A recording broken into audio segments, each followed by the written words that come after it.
Saludos, Arnoldo, buenas tardes. Hola, Julio, ¿qué tal? Buenas tardes. Saludos a Arturo, a Temoris y a Carolina Rocha también, que esos 3 minutos fueron muy bien aprovechados. Muy bien. Arturo Rodríguez, buenas tardes. Buenas tardes, Julio. Qué gusto saludarte, saludar a Temoris y Arnoldo. Una disculpa que la semana pasada no me fue posible estar y yo divertidísimo aquí con las analogías de Carolina y la telenovela política mexicana. Sí. Temoris Greco, buenas tardes. Hola. Oye, yo creo que sí, ya como decía, tendría que ser más telenovelas turcas, ¿no? De las telenovelas mexicanas clásicas de la política, ya estamos un poquito cansados, a ver si les aprendemos algo a los turcos o a ver a quién. Órale, bueno, Temoris, gracias. Arnoldo Cuellar, por favor, dinos, ¿tú sigues viendo telenovelas? Bueno, nunca soy paciente para seguir esos capítulos hasta el final. Con las series me pasa que si me pico me las echo de un tirón y luego ya uno hasta se distrae de otras cosas. Pero sí sé que las telenovelas mexicanas hicieron escuela en el mundo y no solo en América Latina. El otro día veía un documental animado iraní, que a lo mejor Temoris tiene mejor información que yo, sobre la descripción de una fuga de una familia, de Afganistán y todas las vicisitudes. Y en una de las partes viven en Moscú, que es la primera posibilidad de salir de Afganistán, durante casi un año encerrados en un departamento viendo telenovelas mexicanas, dobladas al ruso. Lo cual creo que era peor que estar en Afganistán. Ándale. Bien, gracias, gracias, Arnoldo. Arturo Rodríguez, ¿a qué telenovelas o qué programas de televisión abierta tradicional veías? Híjole, pues no, mira, yo creo que de niño sí me receté varias, justo en días Polvo pasados. de juguete, seguramente, ¿no? No, ¿qué pasó? Yo soy así como de J Balvin y Bad Bunny para acá. No es cierto. No, ¿sabes qué? Mundo de juguete no, porque sí era muy, muy pequeño cuando estuvo esa telenovela. Pero. Sí, Arnoldo, te manchas. Sí, Arnoldo. Pero sí, justo me estaba acordando de que ahora que en días pasados que estaba ahí con mi hijo llenando el álbum del Mundial. ¿A poco estabas como Monreal? No, pero mira, voy a hacer una crítica a Monreal sobre la simulación. No la simulación política, sino la simulación del álbum del Mundial, porque quien llena álbum del Mundial con, digamos, las condiciones económicas de Monreal, compra la caja de estampitas, no compra sobrecitos. Claro. Y compras la caja porque pues, las que te sobran las usas para el intercambio. Entonces, fue una falacia eso de Monreal en el álbum. Nótese la introducción del tema de la desigualdad en México. Claro. Bueno, los que veníamos de escuela pública, sí teníamos que comprar ahí de poquito y pues gastarnos el domingo en unas estampitas, ¿no? ¿Y comprabas tú álbumes, Arturo? Sí, de niño, ahora ya vienen más sofisticados, con mucho diseño y cosas, son stickers, se pegan, ¿no? Uno usaba, pues, el PRIT, y si no había PRIT, pues, el resistol blanco ahí de la casa, ¿no? Que se usaba para la escuela y todo, y quedaban todos arrugados. O en grudo. Sí, o en grudo. En grudo, claro. Pero no, mira, me estaba acordando justo a propósito del álbum de que, y le platiqué a mi hijo y se rió mucho, justo se burló de mí por ver telenovelas, que cuando era niño hubo una telenovela que se llamaba Carrusel, donde salía la nuera de Carlos Salinas de Gortari, por cierto, siendo niña, Ludovica Paleta se llama, me parece, y había un niño negro que se llamaba Cirilo. Era bien pinche la Ludovica con Cirilo. La verdad es que yo desde entonces le agarré coraje. Pero luego Cirilo se hace rico, porque justo gana un concurso, creo que de pegar estampitas en un álbum, y bueno, pues tienen mejores condiciones económicas. Luego ya andaba también en su carrito eléctrico y todo. Pero en fin, de esa sí me acuerdo mucho, estimado Arnoldo, de Carrusel. No, bueno, y seguramente no te perdiste como nadie la de la gaviota y el copetón, ¿no? Fíjate que no la La real. Pero si fue la real, Tuvimos 2012-2018. no, Tuvimos 8 años de esa telenovela, desde el falso matrimonio y la anulación, todo el rollo. O sea, ¿cómo te la perdiste? sí, fíjate que no. Bueno. Creo que el desenlace fue, no sé si un spin-off o la secuela de la telenovela. No, Ajá. pero sí me la aventé desde 2006, Está bueno. la verdad. Temoris Greco, ¿alguna telenovela recuerdas que haya tenido cierto acercamiento a intereses sociales, a una postura un poco más progresista, o todo es el Valle de Lágrimas, por un lado? Y segundo, ¿tú alguna vez has pensado, Temoris, en hacer una telenovela? ¿En calidad de qué? Pues de cineasta, ¿Cómo? de documentalista, eres hombre conocedor de esos instrumentos de comunicación. El sucesor de Pigmenio Ibarra, por ejemplo. Sí, no, precisamente iba a decir que Pigmenio pues intentó darle un realismo, ¿no? Hacer telenovelas más realistas, al menos al principio, ¿no? Con nada personal. Y también en esa época empezaron las telenovelas colombianas, Café con aroma de mujer y la brasileña Tieta, que fue un momento en el que cierto sector de la sociedad que normalmente rechazaba las telenovelas, se vio como inclinado a aproximarse un poco a ellas, a empezar a verlas, pero la verdad es que yo no pude ni aunque intenté. Pero tengo... Café con aroma de mujer es la original de la gaviota, ¿no? Que la hacen con tequila, la de gaviota, pero la historia original es la del café, si no me falla la memoria. No, creo que, o sea, esa es colombiana, no sé si habrán hecho un remake. Sí, o sea, la gaviota mexicana es un remake del Café ¿sí? con aroma de mujer colombiano, nada más que en lugar de café es tequila. Ajá. Lo dice el que no veía telenovelas, ¿eh? ¿Sabes qué? Así es. ¿Sabes qué? Me eché el libro de Florence Toussaint sobre la telenovela en México, que salió hace un par de años, la entrevisté, y me parece un libro que está muy bien logrado en relación al fenómeno. Ya. Norma Villar nos dice, la de la gaviota era un refrito de la maravillosa colombiana Café con aroma de mujer. Y Dulce María Jiménez Martínez dice, Temoris sí sabe de telenovelas. Un montón. Pero tengo una vez en Rumanía, el idioma rumano es un idioma romance, o sea, se supone que es como el italiano, el francés, el castellano.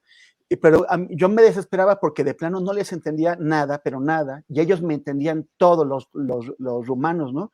Entonces yo no sé por qué, hasta que un día unas personas que conocí quisieron que fuera a su casa y me sentaron, encendieron la tele y tenían telenovelas mexicanas con subtítulos en rumano. Sí, o sea, ellos se avientan, o al menos en esa época, se aventaban 5 horas diarias de telenovelas mexicanas, escuchando el castellano como se habla en México, y lo veían con subtítulos, entonces estaban acostumbrados a entendernos. Yo, en cambio, no entendía nada. Esa es una. Y la otra es, en Uganda, una vez estaba en el sitio donde me quedaba, y había unas chicas que atendían ahí la recepción, y de pronto empezaron a gritarme, ven. Y cuando me asomo, estaban mirando a Thalía con no sé quién, con un actor, ¿no? Y me preguntaban si en México toda la gente era como los actores de las telenovelas. Y les dijiste que sí, y para prueba tú mismo. Obviamente, pero es que parece que la evidencia no era tan sólida. No era tan, sí, no resistía la prueba de lo inmediato. Sí. Bueno, sí, mi hijo, por ejemplo, Julio Alejandro, en algunas ocasiones que ha estado en Rumania y en Moldavia, a veces me pone el teléfono y dice, mira, escucha aquí en una fiesta con mujeres rumanas o moldavas, y cantando canciones mexicanas y hablando parlamentos de telenovelas en un español bastante aceptable, porque es ese asunto de lo de los romances y lo de la influencia de Televisa con sus telenovelas en aquellos lugares. Pero bueno, ya aquí Daniel López dice, no manchen, hablando de telenovelas, hablen de las tontas, no van al cielo. Pues la gaviota Gabriela, voló. ¿Eh? La gaviota voló. Muy viva. Tieta maravillosa. Ella sí fue al cielo. telenovela brasileña El Bien Amado, qué infección la del mundo de las telenovelas. Bueno, pues de todo está aquí y Patricia Gutiérrez Otero nos llama al orden. Dice, ¿pueden pasar a otro tema? Ya les gustó hablar de sus experiencias. Patricia, en este momento pasamos a otro tema y emplazamos al muy serio y solemne Arnoldo Cuellar a que ya por favor se ponga serio y nos diga qué opina de la telenovela Alito y demás. Alito, las propuestas priistas para prolongación del mandato de la presencia militar en la Guardia Nacional. ¿Cómo vas viendo todas estas historias y los jaloneos de los cuales hablábamos con Carolina Rocha, casi amorosos de Alito? Yo no rompo, rompan ustedes, y Marco Cortés diciendo, pues prolongamos la suspensión de la relación, pero todavía no rompemos. ¿Qué opinas, Arnoldo? Bueno, fue muy elocuente Carolina cuando definió esa relación casi como este neologismo que habla del gaslight, ¿no? De cómo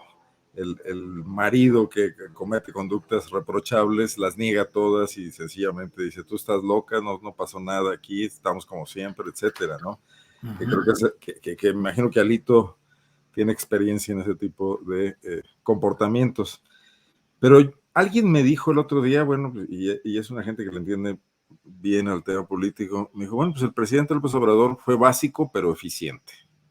O sea, no se complicó la vida, no se fue a una elucubración mayor, o sea, apretó al PRI con todas las debilidades que tenía, mostró que iba en serio, hizo una ofensiva propagandística, después una ofensiva jurídica desde la fiscalía y mostró que ahí no había ninguna voluntad de envolverse en la bandera priista para arrojarse hoy, fecha conmemorativa desde el castillo de Chapultepec, ¿no? Como había prometido Alito Moreno.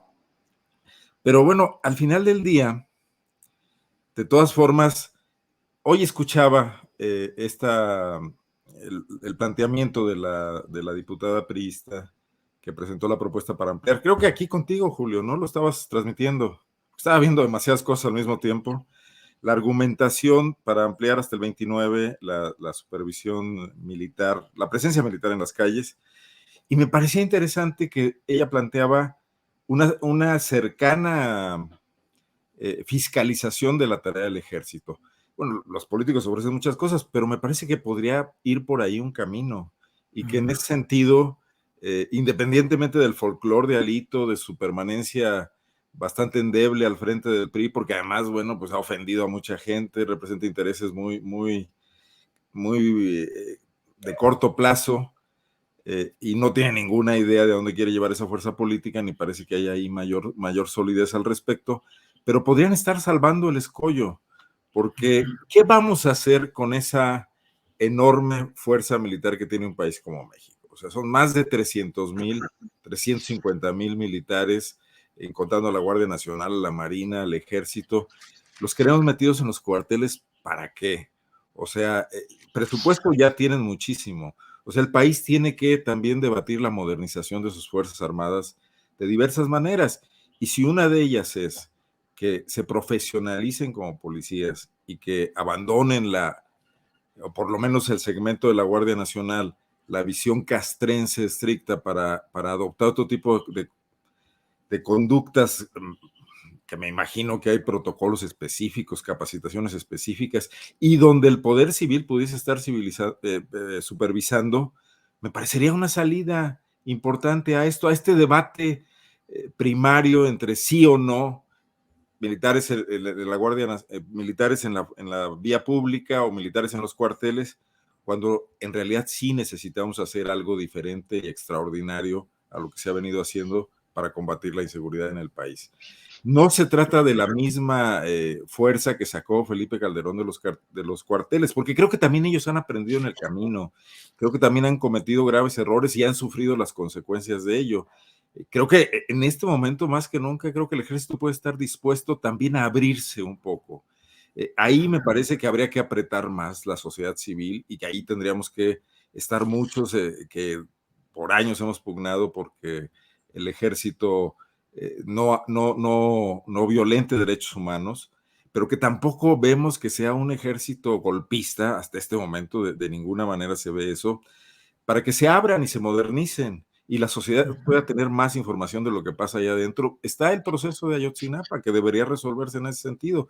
No se aprovechó el tema de Cienfuegos para continuar eso, eran otros momentos políticos, pero creo que por ahí podría ir una situación donde superemos el alitismo o alitosismo, ya no sé cómo llamarlo, ¿no?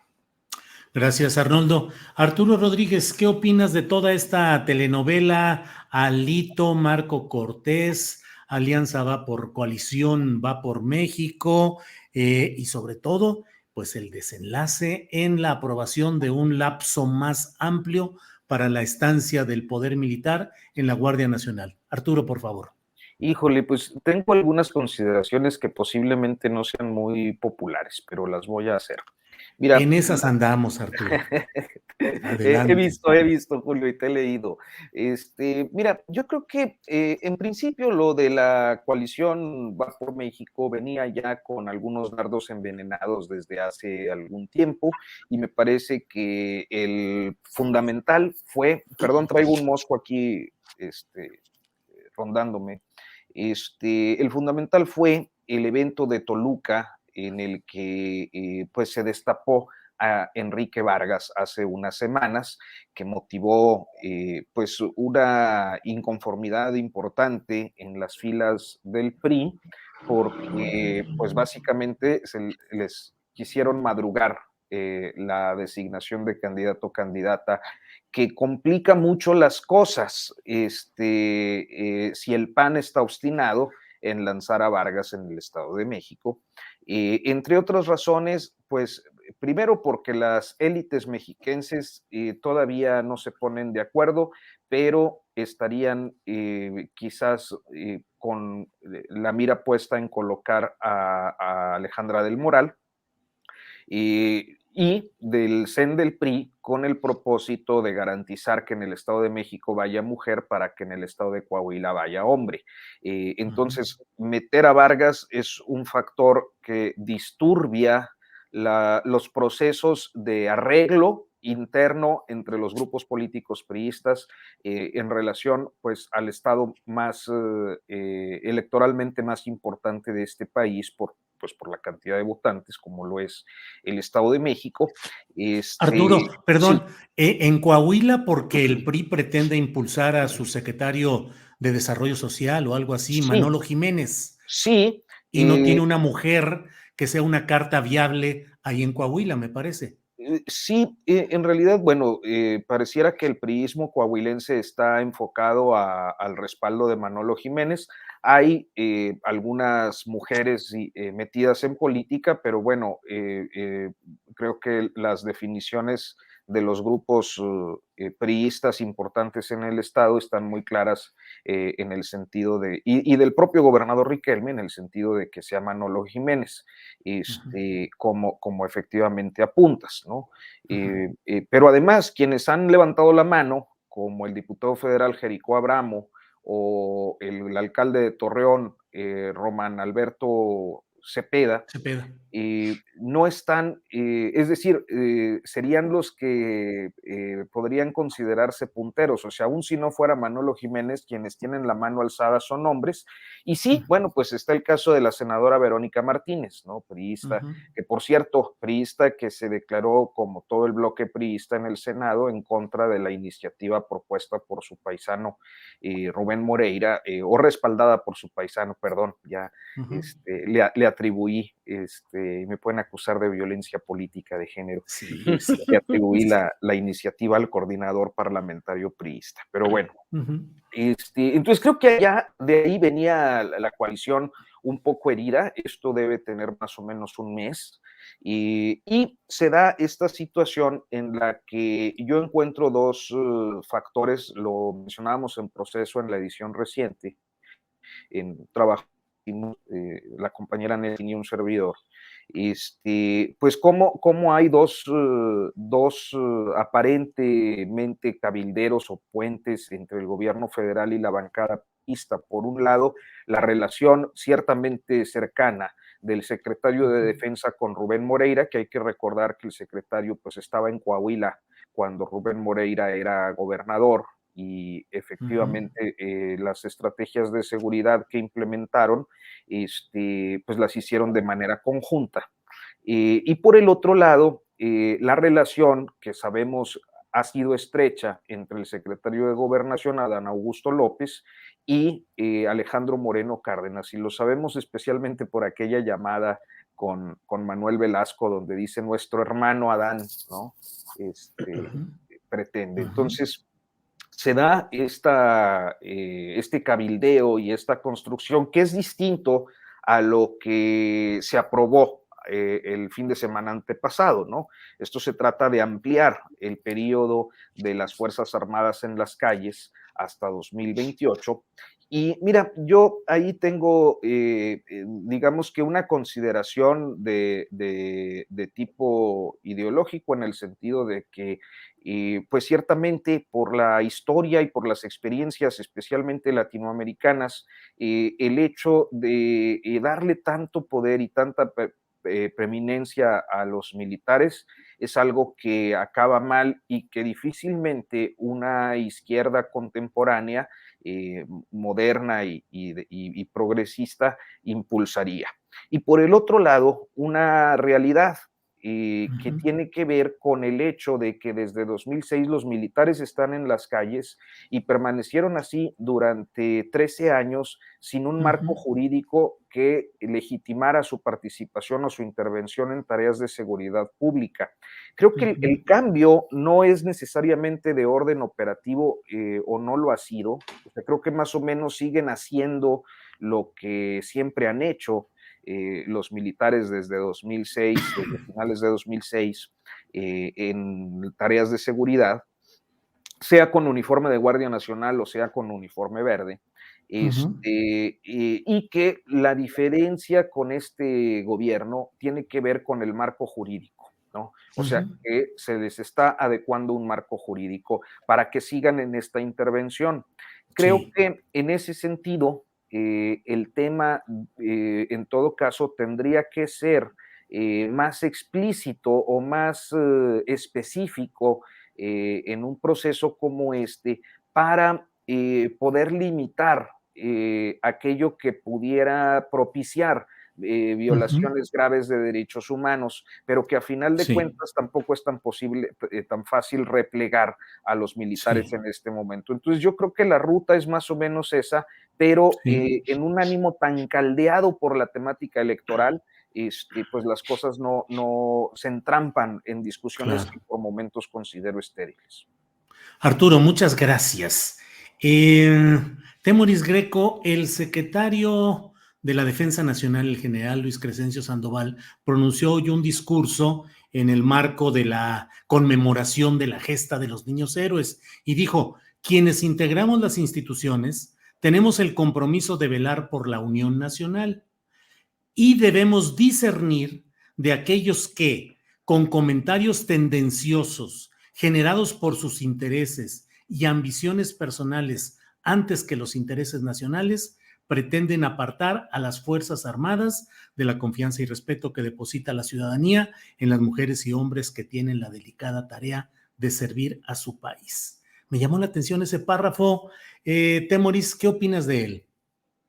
Bueno, pues en primer lugar no me queda claro si el general secretario y yo tenemos la misma comprensión de la palabra discernir. No sé qué es discernir de alguien, tal vez es disentir o quiere decir que hay que discernir entre los que tienen malas intenciones según él y entre otros que no mencionó. Entonces, bueno, ahí no sé, habría que hacer alguna aclaración de tipo semántico. Pero independientemente de eso, bueno, en el sexenio pasado tuvimos a dos jefes de las Fuerzas Armadas sumamente intervencionistas en la vida política, ¿no? Fueron el general Cienfuegos y el almirante Soberón. Y los dos estaban constantemente atacando a quienes criticaban el proceder de las Fuerzas Armadas, por ejemplo, en el caso de Ayotzinapa, pero también en Tlatlaya, también quienes señalaban que, por ejemplo, la Marina, las Fuerzas Armadas en general, pero sobre todo la Marina, tenía tasas de mortalidad en sus procedimientos enormes. O sea, que no toman prisioneros, que los ejecutan ahí. Y es esto que está diciendo el general Crescencio Sandoval, pues me parece comparativamente menor. O sea, no me parece que tenga el nivel de agresividad que vimos en los jefes militares del sexenio pasado. Ahora, lo que sí es importante es que ya todo va a quedar en sus manos. Y que los civiles, que la población en general, vamos a tener que confiar en el mejor carácter de las Fuerzas Armadas, porque ya van a tenerlo prácticamente todo. Recordemos en el 19 los motines que hubo en la Policía Federal, porque se rehusaban a integrarse a la Guardia Nacional. Independientemente de los motivos, tuvimos a los policías amotinados en distintas partes clave de las ciudades, como aeropuertos y eso. Y eso es gravísimo, porque es la gente en la que estamos confiando nuestra seguridad. Se supone que con los militares esto no debía haberlo, pero hace rato veía algunas personas entre los comentarios que hacían en el público que insistían en que las Fuerzas Armadas de México nunca habían dado un golpe de Estado. Pero es que no lo necesitaban. No lo necesitaban porque siempre ha existido un pacto no escrito, pero activo, entre los civiles y los militares, para que los militares dejen gobernar a los civiles y a cambio los militares tengan carta blanca para hacer negocios, para actuar como a ellos se les antoje. Tan es así, y eso ya lo habíamos comentado, que en cualquier otro país democrático, cualquiera, el secretario de la Defensa es civil, pero aquí ningún presidente se atreve a ponerles a los militares como debería ser un presidente civil. Recordemos otra vez el caso de Chile, en donde pusieron en el Ministerio de Defensa no solamente a una persona civil, sino a una mujer. Y a una mujer, hija de un militar asesinado por los militares que en ese momento todavía predominaban en el ejército chileno. Y el ejército chileno tuvo que disciplinarse y aceptar a esa mujer, a Michelle Bachelet, que luego sería presidenta 2 veces, en esa posición. ¿Es posible imaginarnos a los militares mexicanos aceptando a una secretaria de la Defensa que además sea, por ejemplo, la hija de un desaparecido por los militares? O sea, eso estaría realmente por verse. El tema es que ya en términos de la práctica, de la realidad que vivimos, el presidente López Obrador ha decidido apostar todo en la seguridad del país a los militares.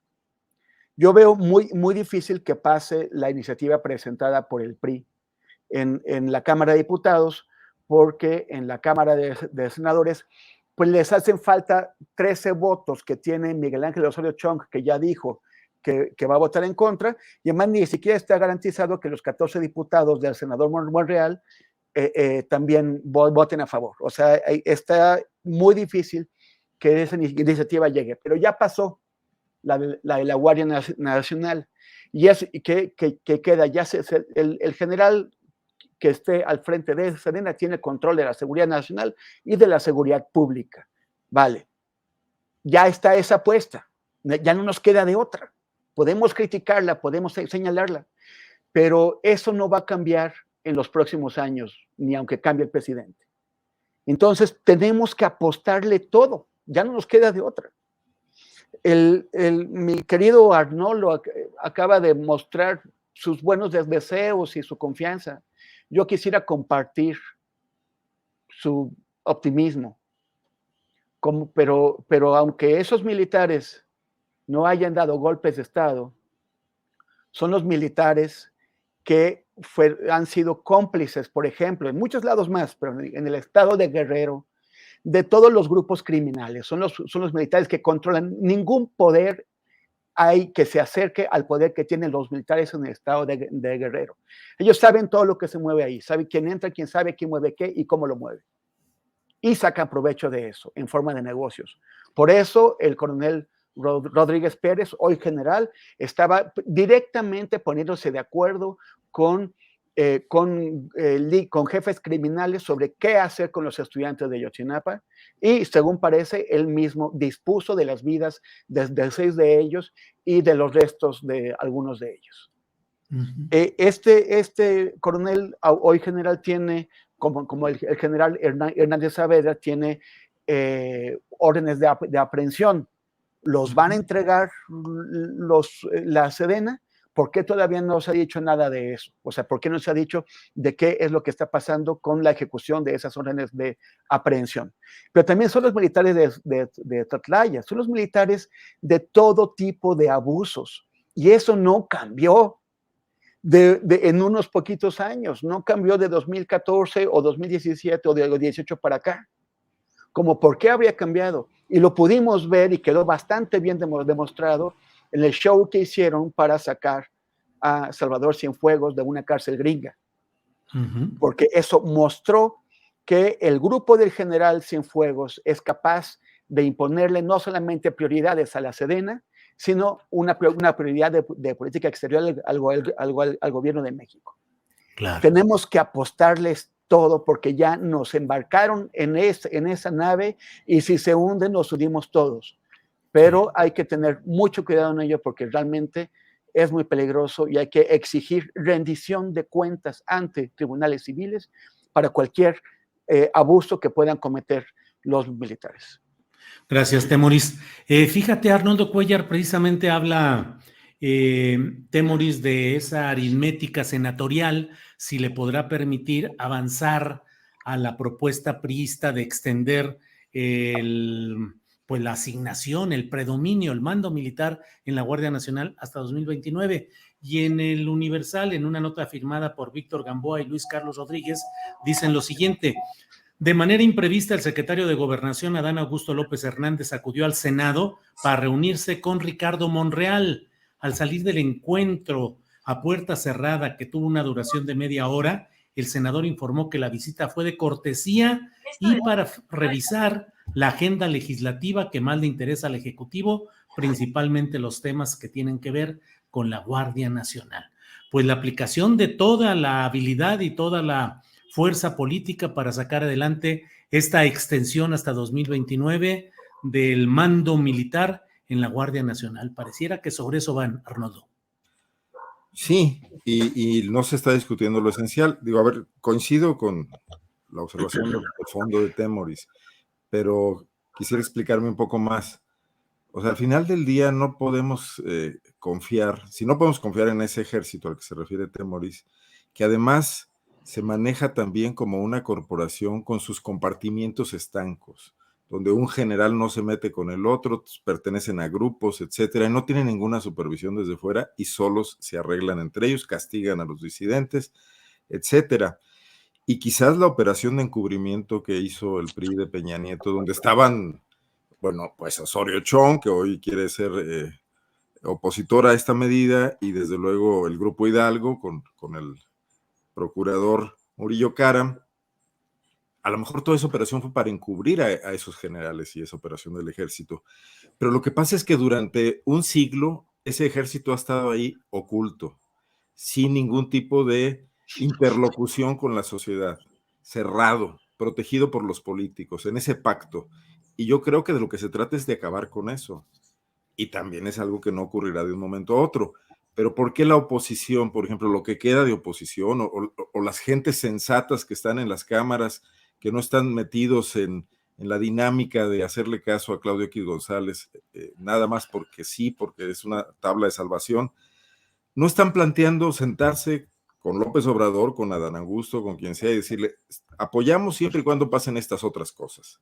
Apertura total a la transparencia dentro del ejército, tribunales civiles para los militares que cometan delitos, etcétera. Eso es lo que deberíamos estar trabajando, porque al final del día necesitamos que esa fuerza enorme, hasta ahora más bélica que otra cosa, sí intervenga, sí se modifique, sí trate de democratizarse un poco, iniciar un camino para llegar a esa sociedad moderna donde un civil y una mujer puedan ser secretarios de la defensa, que no va a pasar de un día para otro, porque tenemos una historia de complicidades. Vicente Fox le temblaron las botas cuando tuvo que enfrentarse a eso, y López Obrador lo mismo, bueno, no usa botas, pero tampoco se lo permitió y no estaba en condiciones, y al contrario hizo la apuesta por apoyarse más en el ejército frente a las críticas de sus opositores y no negociar con los partidos con los que podría haber establecido incluso alianzas, como era en su momento el PRI antes del bloque opositor, como era Movimiento Ciudadano.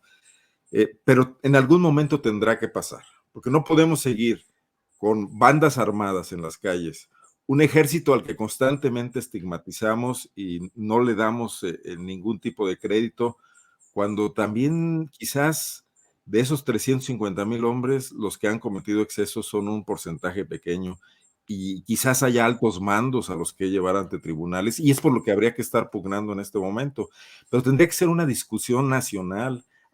No porque nos pongamos de acuerdo todos en lo que debe pasar, sino porque hay que discutir lo que debe pasar, pero atrincherados en el sí o no, en la militarización así generalizada y sin discernir, como dice el general, o sin distinguir, pues no vamos a ningún lado, ¿no? Y entonces le damos oportunidad a los Osorio Chong, que no tienen ninguna agenda civilista ni democrática, sino simplemente la lucha por el poder dentro del PRI, o a Monreal, que a su vez esté en lo mismo, construyendo una candidatura presidencial externa dentro de las fuerzas morenistas, a que tomen esos temas para negociar con ellos, pero nadie está tomando el tema central de traer de nuevo la paz a este país, ¿no?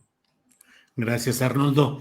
Arturo Rodríguez, por andar hablando de telenovelas, ya son las 2 de la tarde con 40 minutos, se nos está yendo el tiempo y no hemos hablado de la visita del secretario de Estado de Estados Unidos, Anthony Blinken, y bueno, también el cambio o la moderación en el discurso del 16 de septiembre que ha anunciado el presidente López Obrador, que ya no va a tocar, dice los temas que había anunciado pues que habían generado expectativas de que iba a ser un discurso muy retumbante, y bueno, parece que no lo habrá tal cual.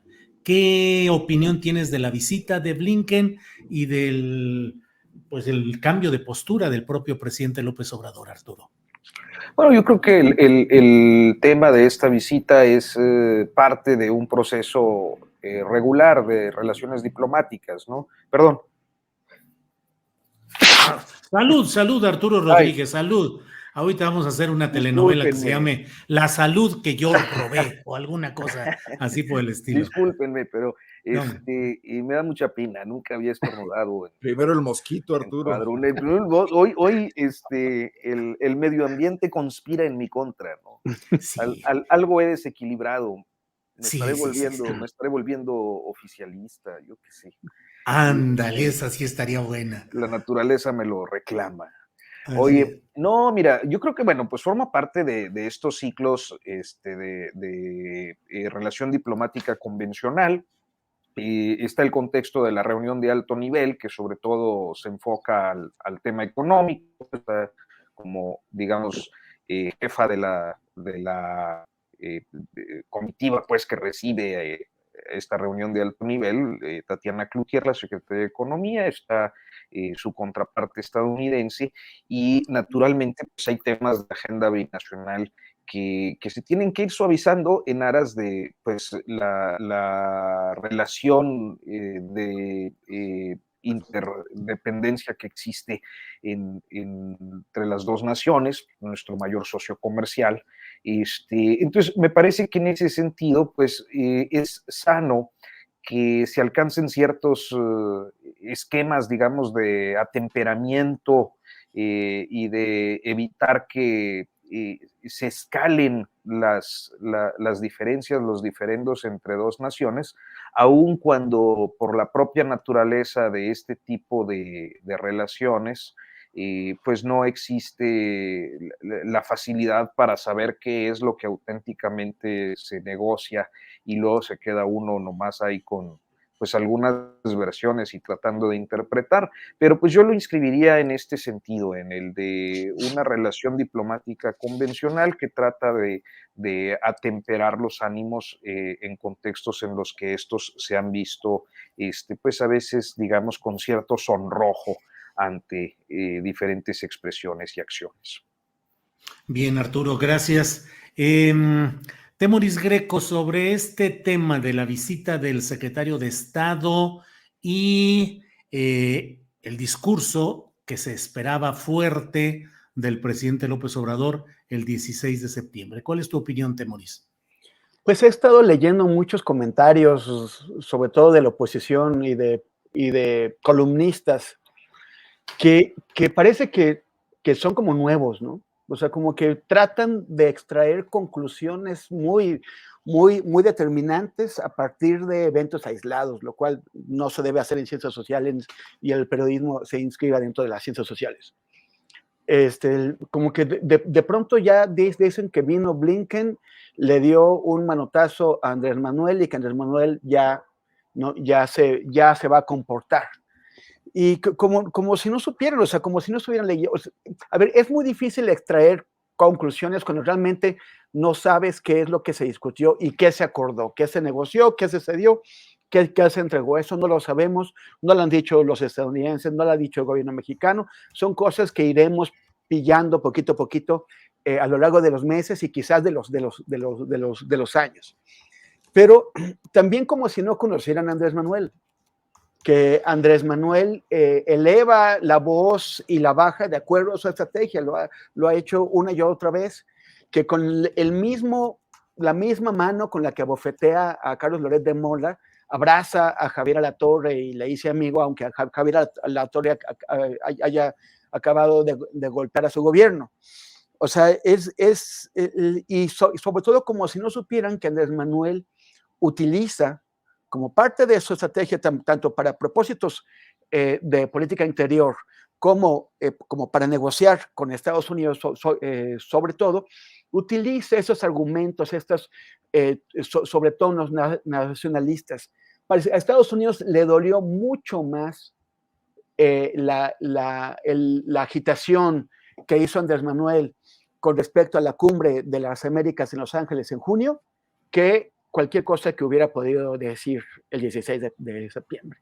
O sea, porque lo de la cumbre de Los Ángeles tuvo un impacto en la realidad, tuvo un efecto práctico que le echó a perder algunas cosas al presidente Biden. Lo que diga Andrés Manuel a nivel de discurso, los estadounidenses ya lo midieron, ya saben cómo funciona eso. Y una y otra vez hemos visto a Andrés Manuel elevar el tono sin que tenga consecuencias en la política o la relación con Estados Unidos.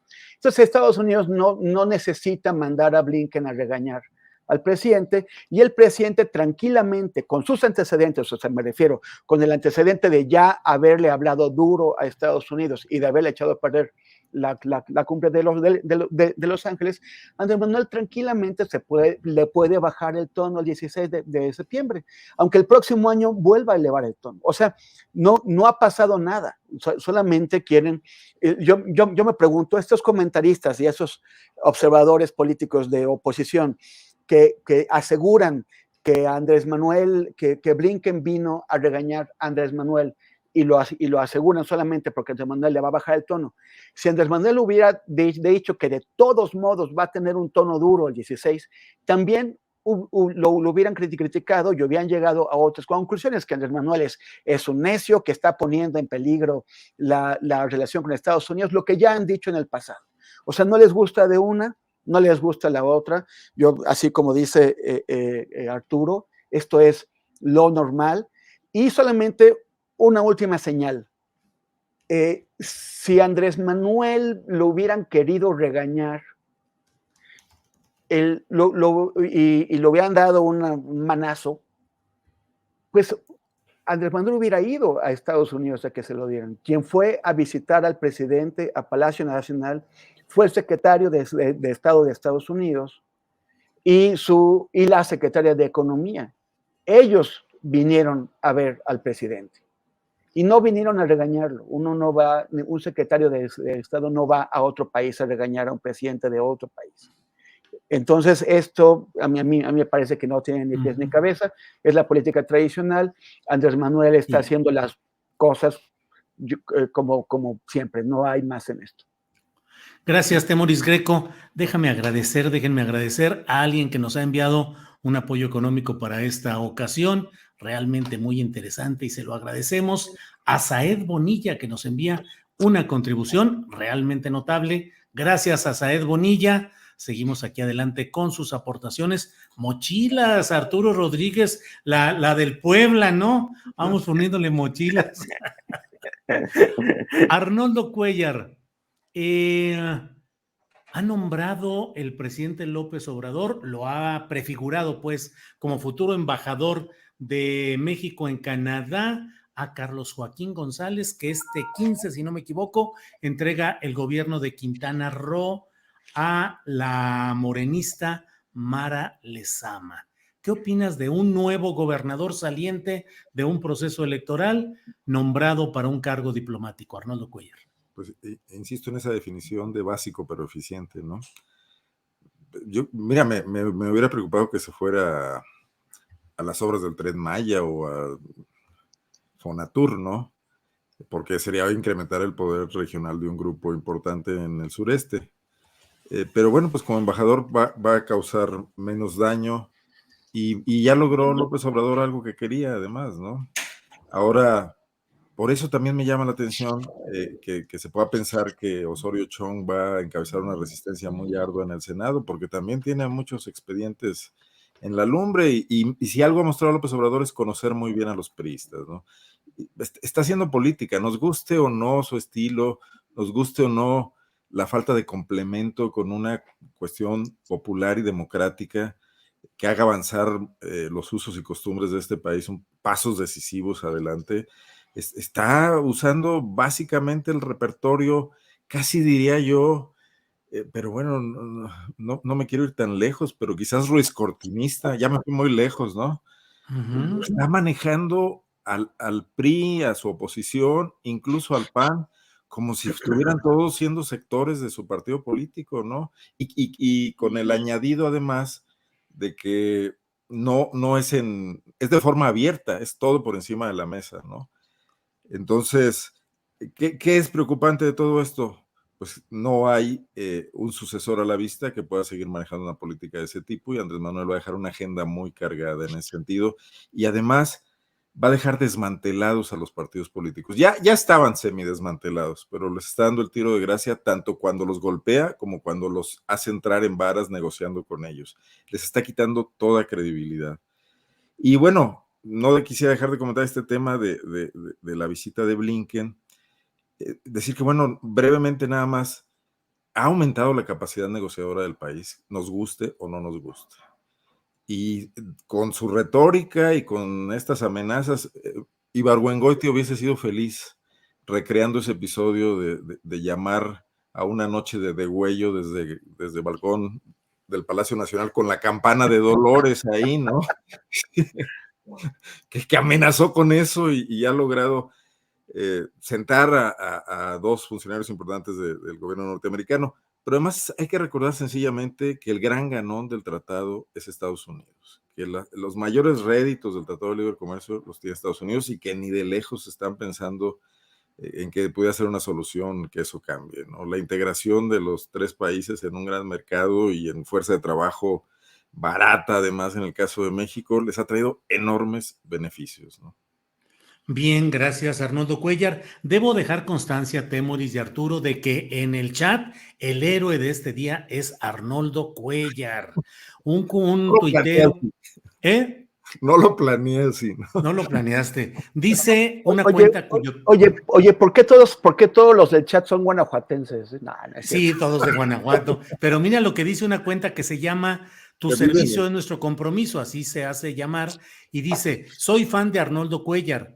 Es tan lúcido políticamente como musicalmente lo fue su paisano José Alfredo. Wow, Viva la esa sí es sabiduría buena. guanajuatense. Sí, sí, De sí. ahí salió la independencia. Viva Arnoldo. ¡Sas, Arnoldo Yo Cuellar! hablando de Ibargüengoitia y acá me ponen con José Alfredo, que bueno, son dos destacados próceres de la O cultura. sea, la candidatura de Guanajuato es para ti, ¿verdad? Ya, Yo aquí que está. tenía ilusiones. No, olvídate, Temuris. Pero siempre Bueno, habrá un espacio para hacer los discursos. eso. Estamos las dos, fíjate, Temuris haciendo los discursos y todo el documental de la campaña de Arnoldo Cuellar, nuevo prócer de la patria, políticamente tan musical como José Alfredo. Órale. Nos queda espacio para breves comentarios finales, son las 2 de la tarde con 53 minutos, nos quedan 2, 3 minutitos a cada cual. Arturo Rodríguez, el postrecito que desees poner, ya sabes que pueden ser dulces o amargos en esta mesa especial. Arturo. Pues no, mira, muy rápidamente, más bien quiero aprovechar para comentar que acabamos de emitir la 4ª edición del Coahuilense, Coahuilense impreso, que además tiene su versión PDF en línea en el coahuilense.com. Nos ocupamos esta vez de la dinámica de la búsqueda de las buscadoras, los buscadores que pues siguen en reclamo de esta deuda que el Estado mexicano y en el caso concreto del Estado de Coahuila hay pendiente por pues la enorme cantidad de desaparecidos que en los últimos 15 años aproximadamente se han acumulado en la región y en el país. Y bueno, pues agradecerte como siempre que me permitas platicar, participar de esta mesa, como siempre interesante, escuchando a Arnoldo y a Temoris, y pues espero que el próximo martes estemos por acá. Muy bien, muchas gracias Arturo Rodríguez. Temuris Greco, postrecito, por favor. Pues yo digo que ya le pongamos a esta mesa Guanajuato Informa. Ya, Guanajuato Informa. seamos... Y de subtítulo, y Coahuila también. Oye, yo nada más quería mencionar la encuesta que sacó hoy el diario El Financiero sobre Ciudad de México, en donde, bueno, ya se ve nuevamente que la oposición pues está lo tiene muy complicado. Pero sobre todo en cuanto a los posibles candidatos de Morena, ¿no? Ellos plantean, o sea, en la encuesta consideran 4 a Martí, a Rosa Isela, a García Harfuch y a Mario Delgado. Y en cuanto a las simpatías de la población en general, prácticamente están empatados Martí, Rosa Isela y Harfuch. Y Delgado un poco atrás.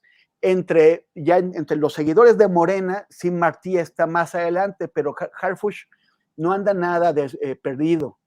Y el tema es que ya nada más quiero recordar lo que pasó en 2010, 2011, cuando Miguel Ángel Mancera, a partir del prestigio que ganó manejando la seguridad pública de la Ciudad de México, logró tomar la candidatura del PRD, convertirse en jefe de gobierno de la Ciudad de México y a partir de ahí desarrollar una política de corrupción, el cártel inmobiliario no solamente de Benito Juárez, él tiene todo que ver ahí, espiaron a todo el mundo, no solamente espionaje político, sino espionaje para robarle sus casas a la gente, sus propiedades a la gente, con dinero público fue ese espionaje.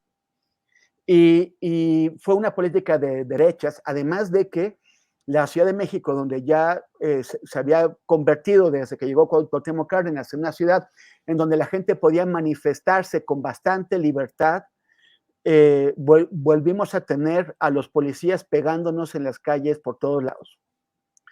Y Miguel Ángel Mancera llegó ahí solamente con temas de seguridad pública. Nadie sabía lo que pensaba. Nadie sabía que él era un hombre de derechas. En el caso de García Harfuch, a mí me llama la atención porque nuevamente no sabemos qué piensa, no sabemos si es una persona de izquierdas, pero sí sabemos que está colocado ahí como parte de un gobierno que dice ser de izquierdas y que está haciendo su nombre con base en golpes al crimen organizado. El mismo que fue, como ya lo habíamos comentado, coordinador de la Policía Federal. Dice Andrés Manuel que con la Policía Federal no se podía hacer nada porque estaba totalmente corrompida. Y sin embargo, quien coordinaba a la Policía Federal central, en uno de los lugares donde estaba más corrupta, que era el estado de Guerrero, ahora es el secretario de Seguridad Pública de la Ciudad de México. Y sus pretextos en cuanto a que él estuvo en la planeación de la mentira histórica, solamente dice, no, yo ni hablé. Primero dijo que no había estado en esas reuniones sobre el caso de Ayotzinapa. Luego dijo que no, que sí estuvo, pero que yo ni hablé.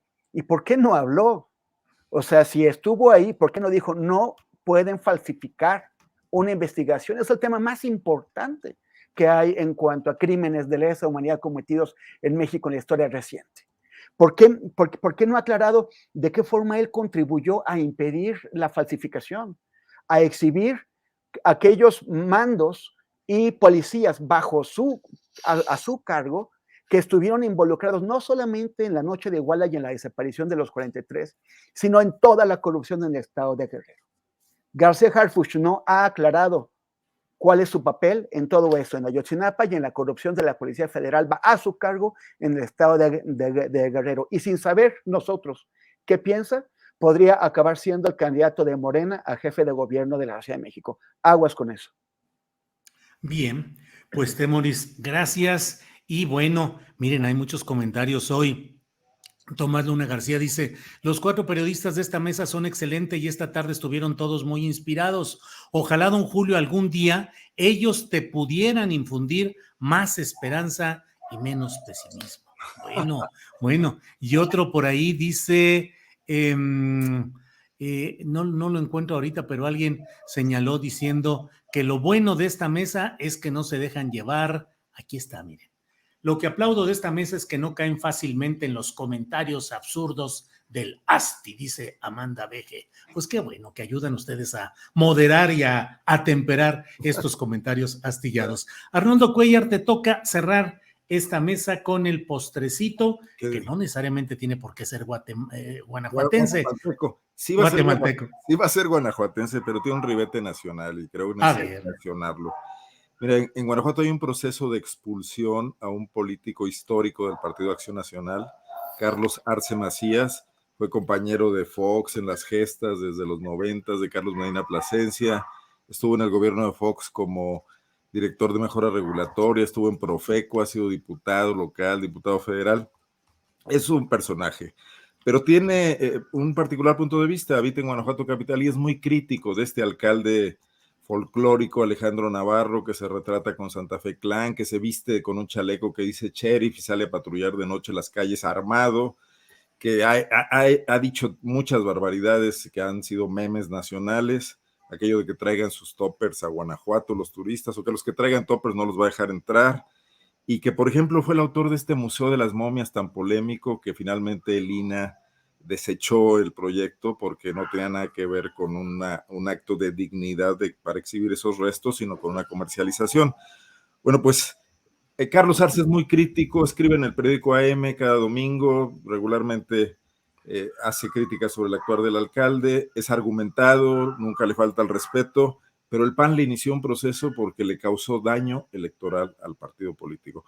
O sea, y el PAN nacional lo validó, la comisión de disciplina interna, o sea, tuvo ahí el visto bueno de los jerarcas nacionales panistas.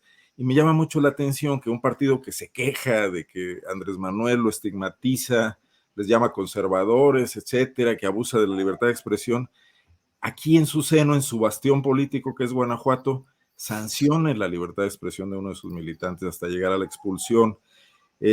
Han llegado al colmo de presentar como pruebas los artículos periodísticos de Arce Macías en la Comisión Interna de Orden. Él va a ir a litigar a los tribunales electorales, se va a poner interesante el tema, pero me parece importante observar y voltear a ver a estos adalides contra el autoritarismo, practicándolo en su seno también, ¿no? Bien, pues gracias Arnoldo, gracias. Así es que terminamos esta sesión. Arturo Rodríguez, gracias y buenas tardes. Gracias. Creo que hubo un caso similar no hace mucho, si no me falla la memoria, en Puebla, también de alguna, creo que era mujer panista, que había hecho críticas al panismo o alguna administración panista en alguna sección de opinión de un medio de comunicación, y que también tuvo que enfrentar el proceso y creo que sí la expulsaron. Es que sí son la que intolerancia. Voltear a ver la vida interna de los partidos, no salen a proponer cosas afuera y adentro tienen ahí, son como catacumbas, ¿no? Arturo, gracias y Gracias, seguimos Julio. la próxima Hasta semana. luego. Gracias, Arturo. Temoris Greco, gracias y buenas tardes. No, como que Graco, espérate. Sí. Oye, no, nada más enviar devolverle los amables saludos a Eliana Lara, a Laura Mondragón, a Luciel, a Hazel Margarita Castro y a las chicas Alcalá. Ya no los pude ver todos, pero bueno, gracias. Y también nos vemos invitar a todo el mundo a que nos sigan en nuestros distintos espacios. En mi caso, @Temoris en Instagram y Twitter, y facebook.com/Temoris. Muchas gracias, Julio, Arnoldo, Arturo. Un abrazote. Nos vemos el próximo martes. Gracias. No se vayan porque enseguida viene Adriana Buentello con información y comentarios, pero aún no cortes, aún me falta despedir a Arnoldo Cuellar. Arnoldo, gracias y buenas tardes. Hasta la semana que entra, gracias. Hasta Saludos. luego. Hasta